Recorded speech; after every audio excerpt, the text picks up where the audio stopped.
Olá, meus alunos do terceiro ano do ensino médio. Aqui é a professora Liliane, de língua portuguesa. E no vídeo de hoje nós vamos corrigir as atividades do PET e a atividade complementar da semana 3. Então, vamos lá.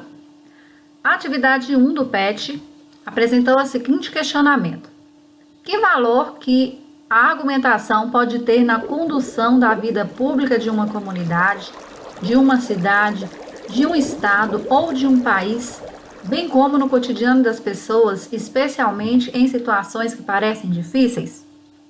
Bom, a argumentação é essencial para que possamos analisar criticamente os problemas que nos são apresentados e também propor soluções em situações difíceis. Ela deve ser elaborada de maneira a apresentar estratégias objetivas, claras e práticas, bem como possuir a capacidade de convencimento e estímulo ao diálogo. Então, uma boa argumentação é fruto de bastante conhecimento, oriundo principalmente da leitura e também do ato de nos informarmos de tudo o que tem acontecido e que vem acontecendo ao nosso redor. Para fazer uma boa argumentação, é necessário conhecimento sobre os diversos assuntos que circulam no nosso meio. A atividade 3 pede para vocês lerem o seguinte texto e explicar o que quer dizer a expressão tomar a palavra, com o objetivo de pacificar uma situação. Então, aí foi colocado para vocês o significado do verbo argumentar, colocado aí por Philippe Breton, na qual ele diz: o que é uma situação difícil? Em geral, é uma situação que se caracteriza pela violência indesejada que carrega. Apesar de inúmeros progressos realizados com relação a essa questão, a violência continua enraizada no cerne de nossas vidas diárias. Diante de uma situação difícil, de uma violência que atravessa nosso caminho, temos apenas 3 opções à nossa disposição, que são ou recorrer à violência, ou fugir, ou tomar a palavra, tentar argumentar a fim de defender as nossas posições e, ao mesmo tempo, pacificar a situação. Nessas 3 opções aí, a terceira é a mais viável, né? É a mais coerente. Então, o que quer dizer a expressão tomar a palavra nesse sentido? Tomar a palavra significa fazer uso da mesma de forma coerente, visando defender nossas opiniões e também apresentando alternativas para pacificar situações de conflito. Atividade 4. Na notícia que vocês leram sobre a briga de trânsito lá em Fortaleza, o motorista reconheceu seu erro, mas pede que o entendam, que reconheçam o contexto adverso em que se via e não o julguem nem o crucifiquem. Nesse sentido, qual foi o argumento usado pelo motorista? O motorista alegou que só quem podia julgá-lo era Deus e a justiça, que as atitudes legais deveriam ser tomadas, uma vez que mostra-se disposto a assumir as consequências dos seus atos. Além disso, utilizou o argumento de respeito à pessoa humana. Bom, nós fechamos aí a atividade do PET, agora a atividade complementar.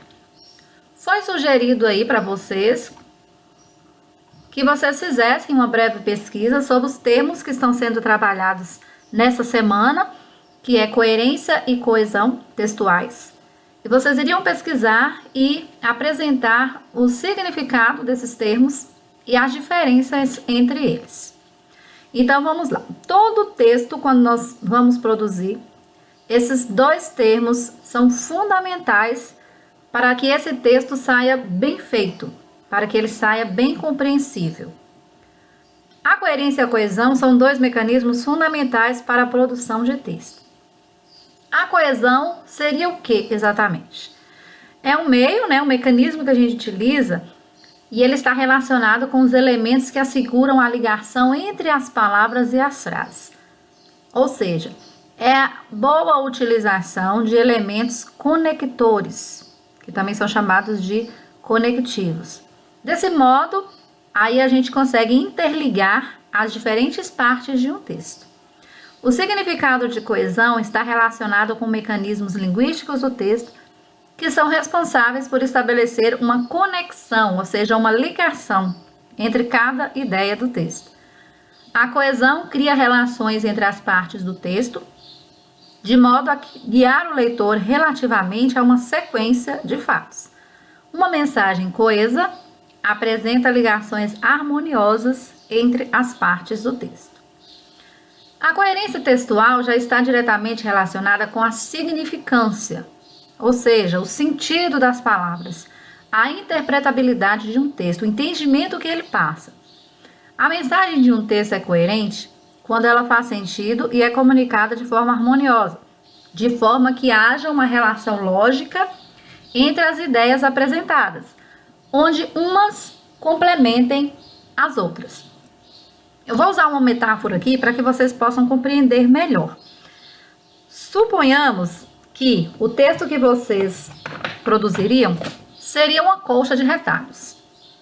Para a gente criar essa colcha, nós vamos precisar de linha e de pedaços de tecidos, certo?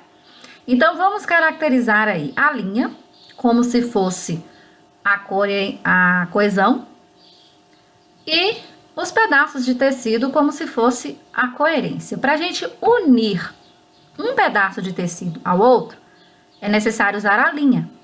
Então, a linha funcionaria aí como um elemento de coesão entre as ideias do texto que estariam sendo representadas pelos pedaços de tecido. Então, fazendo a ligação entre esses pedaços, nós poderíamos ter uma colcha bonita, bem apresentável.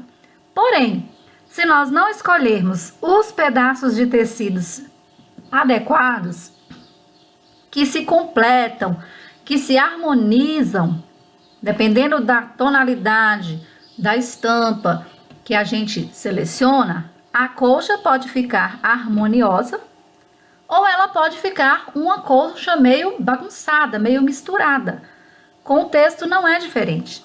Se a gente fizer boas escolhas de ideias, boas colocações e saber ligar essas ideias umas às outras através dos elementos conectores, nós vamos ter um bom texto. Assim seria a colcha, se nós conseguirmos unir de forma harmoniosa os tecidos e as cores, com certeza nós vamos ter uma linda colcha.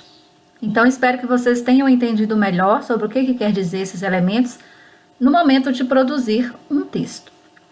Finalizamos aqui a correção. Espero que tenha esclarecido um pouco mais, que vocês tenham tirado as dúvidas no momento de responder. Desejo um forte abraço a todos aí. Fiquem com Deus e até a próxima.